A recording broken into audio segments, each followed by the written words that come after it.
Hello ಸ್ನೇಹಿತರೆ, welcome to Karnataka job news YouTube channel. ವೀಕ್ಷಕರೇ, ಜಿಲ್ಲಾ ಸಹಕಾರ ಹಾಲು ಉತ್ಪಾದಕರ ಸಂಘಗಳ ಒಕ್ಕೂಟ ಅಂದರೆ KMFನಲ್ಲಿ ಖಾಲಿ ಇರುವಂತಹ ವಿವಿಧ ಹುದ್ದೆಗಳ ನೇಮಕಾತಿಗೆ ಆನ್ಲೈನ್ ಮೂಲಕ ಅರ್ಜಿಗಳನ್ನು ಕರೆಯಲಾಗಿರುತ್ತೆ. ಆ ನೇಮಕಾತಿ ಕುರಿತಂತೆ ಸಂಪೂರ್ಣ ಮಾಹಿತಿಯನ್ನು ಕೊಡ್ತೇನೆ.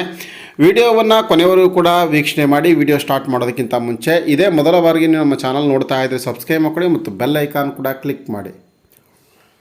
ಗೆಳೆಯರೆ, ಶಿವಮೊಗ್ಗ, ದಾವಣಗೆರೆ ಮತ್ತು ಚಿತ್ರದುರ್ಗ ಜಿಲ್ಲಾ ಸಹಕಾರ ಹಾಲು ಉತ್ಪಾದಕರ ಸಂಘಗಳ ಒಕ್ಕೂಟ ನಿಯಮಿತ ಅಂದರೆ ಶಿಮೂಲ್ನಲ್ಲಿ ಖಾಲಿ ಇರುವಂಥ ಹುದ್ದೆಗಳ ಭರ್ತಿಗೆ ಅರ್ಜಿಗಳನ್ನು ಕರೆಯಲಾಗಿರುತ್ತೆ.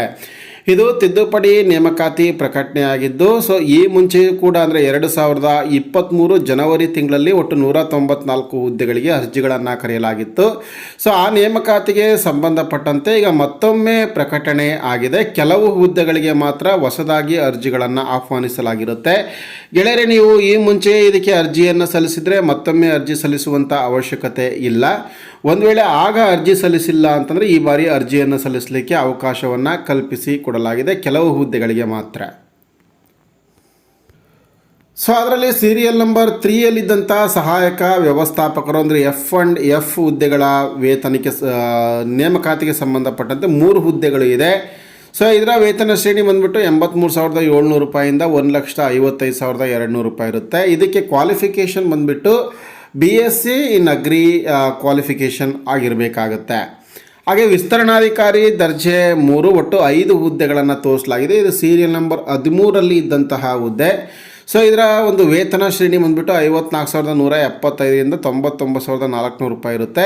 ಇದಕ್ಕೆ ಎನಿ ಡಿಗ್ರಿ ಆಗಿರಬೇಕು ಮತ್ತು ಕಂಪ್ಯೂಟರ್ ನಿರ್ವಹಣಾ ಜ್ಞಾನವನ್ನು ಹೊಂದಿರಬೇಕು. ಇನ್ನು ಕೆಮಿಸ್ಟ್ ದರ್ಜೆ 2 ಅಂದರೆ ಕೆಮಿಸ್ಟ್ರಿಗೆ ಸಂಬಂಧಪಟ್ಟಂತೆ ಇರುವಂಥದ್ದು 4 ಹುದ್ದೆಗಳು ಇದೆ. ಇದರ ವೇತನ ಶ್ರೇಣಿ 44,425 ರೂಪಾಯಿಂದ 83,200 ರೂಪಾಯಿ ಇದೆ.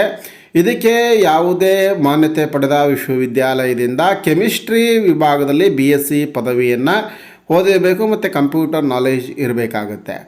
ಇನ್ನು ಕೆಮಿಸ್ಟ್ ದರ್ಜೆ 2 ಮೈಕ್ರೋಬಯಾಲಜಿ, ಇದಕ್ಕೂ ಕೂಡ ವೇತನ 44,425 ರೂಪಾಯಿಂದ 83,200 ರೂಪಾಯಿ ಇದೆ, 700 ರೂಪಾಯಿ ಇದೆ.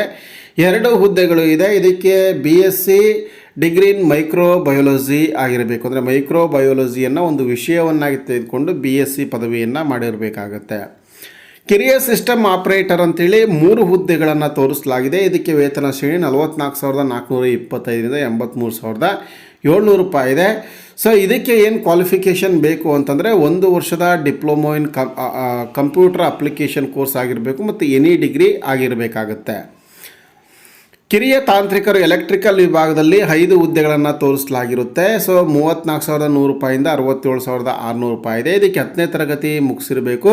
ಹಾಗೆ directorate general of employment and training ಇವರಿಂದ ಎಲೆಕ್ಟ್ರಿಕಲ್ ಟ್ರೇಡ್ನಲ್ಲಿ ತೇರ್ಗಡೆ ಹೊಂದಿ ನ್ಯಾಷನಲ್ ಟ್ರೇಡ್ ಸರ್ಟಿಫಿಕೇಟ್ ಅಥವಾ ಪ್ರೊವಿಷನಲ್ ನ್ಯಾಷನಲ್ ಟ್ರೇಡ್ ಸರ್ಟಿಫಿಕೇಟನ್ನು ಹೊಂದಿರಬೇಕು ಅಥವಾ NCVT ಸರ್ಟಿಫಿಕೇಟನ್ನು ಕೂಡ ಪಡ್ಕೊಂಡಿದ್ದಂಥವರು ಅರ್ಹತೆಯನ್ನು ಹೊಂದಿರ್ತಾರೆ. ಹಾಗೆ ಕಿರಿಯ ತಾಂತ್ರಿಕರು ರೆಫ್ರಿಜರೇಷನ್ನಲ್ಲಿ ಇರುವಂಥ ಹುದ್ದೆಗಳ ಸಂಖ್ಯೆ 2 ಇದೆ. 34,100 ರೂಪಾಯಿಂದ 67,600 ರೂಪಾಯಿ ಇದೆ. ಇದಕ್ಕೆ 10ನೇ ತರಗತಿ ಜೊತೆಗೆ ರೆಫ್ರಿಜರೇಷನ್ ಟ್ರೇಡ್ನಲ್ಲಿ ತರಬೇತಿಯನ್ನು ಹೊಂದಿ ನ್ಯಾಷನಲ್ ಟ್ರೇಡ್ ಸರ್ಟಿಫಿಕೇಟ್ ಅಥವಾ ಪ್ರೊವಿಷನಲ್ ನ್ಯಾಷನಲ್ ಟ್ರೇಡ್ ಸರ್ಟಿಫಿಕೇಟನ್ನು ಪಡ್ಕೊಂಡಿರಬೇಕು. ಇನ್ನು ಕಿರಿಯ ತಾಂತ್ರಿಕರು ಬಾಯ್ಲರ್ ಅಟೆಂಡೆಂಟ್ ಹುದ್ದೆಯಲ್ಲಿ ಖಾಲಿ ಇರುವಂಥದ್ದು.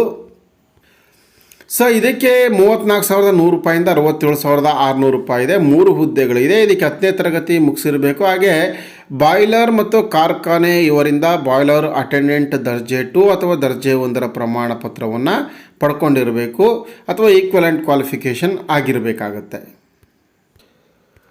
ಅರ್ಜಿ ಶುಲ್ಕ ನೋಡಿ, SC ST ಕ್ಯಾಟಗರಿ 1 ಮತ್ತು ಅಂಗವಿಕಲ ಅಭ್ಯರ್ಥಿಗಳಿಗೆ 500 ರೂಪಾಯಿ ಮತ್ತು ಬ್ಯಾಂಕ್ ಶುಲ್ಕ ಕೂಡ ಇರುತ್ತೆ. ಹಾಗೆ ಇತರೆ ವರ್ಗದ ಅಭ್ಯರ್ಥಿಗಳಿಗೆ 1,000 ರೂಪಾಯಿ ಜೊತೆಗೆ ಬ್ಯಾಂಕ್ ಶುಲ್ಕ ಪ್ರತ್ಯೇಕವಾಗಿರುತ್ತೆ. ಆನ್ಲೈನ್ ಮೂಲಕ ನೀವು ಅಪ್ಲಿಕೇಶನ್ ಫೀಸನ್ನು ಪಾವತಿ ಮಾಡಬಹುದು. ಹಾಗೆ ವಯೋಮಿತಿ ನೋಡಿ, ದಿನಾಂಕ 29/9/2025ಕ್ಕೆ ಈ ವಯೋಮಿತಿಯನ್ನು ನಿಗದಿಪಡಿಸಲಾಗಿರುತ್ತೆ. ಕನಿಷ್ಠ 18 ತುಂಬಿರಬೇಕು. ಗರಿಷ್ಠ SC ST ಕ್ಯಾಟಗರಿ 1ಗೆ 40 ವರ್ಷ, ಹಾಗೆ 2A 2B 3A 3Bಗೆ 38 ವರ್ಷ, ಸಾಮಾನ್ಯ ವರ್ಗದವರಿಗೆ 35 ವರ್ಷದವರಿಗೂ ಕೂಡ ಅರ್ಜಿಯನ್ನು ಸಲ್ಲಿಸ್ಬೋದು. ಸೆಲೆಕ್ಷನ್ ಮೆಥಡ್ ಹೇಗಿರುತ್ತೆ ಅಂದರೆ ಲಿಖಿತ ಪರೀಕ್ಷೆ ಇರುತ್ತೆ. ಲಿಖಿತ ಪರೀಕ್ಷೆಯಲ್ಲಿ ಆಯ್ಕೆಯಾಗಿರ್ತಕ್ಕಂಥ ಅಭ್ಯರ್ಥಿಗಳಿಗೆ 1:4 5 ಅನುಪಾತದಲ್ಲಿ ಮೌಖಿಕ ಸಂದರ್ಶನ ಕೂಡ ಕರೆಯಲಾಗುತ್ತೆ. ಲಿಖಿತ ಪರೀಕ್ಷೆ ಮತ್ತು ಮೌಖಿಕ ಸಂದರ್ಶನ ಇವುಗಳಲ್ಲಿ ಪಡೆದಿರುವಂಥ ಅಂಕಗಳ ಆಧಾರದ ಮೇಲೆ ಆಯ್ಕೆಯನ್ನು ಮಾಡಲಾಗುತ್ತೆ. ಸೊ ಹಾಗೆ ಇಂಪಾರ್ಟೆಂಟ್ ಡೇಟ್ ಬಂದುಬಿಟ್ಟು 29/8/2025 ಅರ್ಜಿ ಆರಂಭವಾಗಿದೆ. ಕೊನೆಯ ದಿನಾಂಕ 29/9/2025.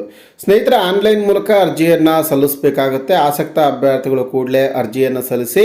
ಹಾಗೆ ಈ ವಿಡಿಯೋದ ಡಿಸ್ಕ್ರಿಪ್ಷನ್ ಬಾಕ್ಸಲ್ಲಿ ಇದಕ್ಕೆ ಸಂಬಂಧಪಟ್ಟಂಥ ಲಿಂಕ್ ಇರುತ್ತೆ.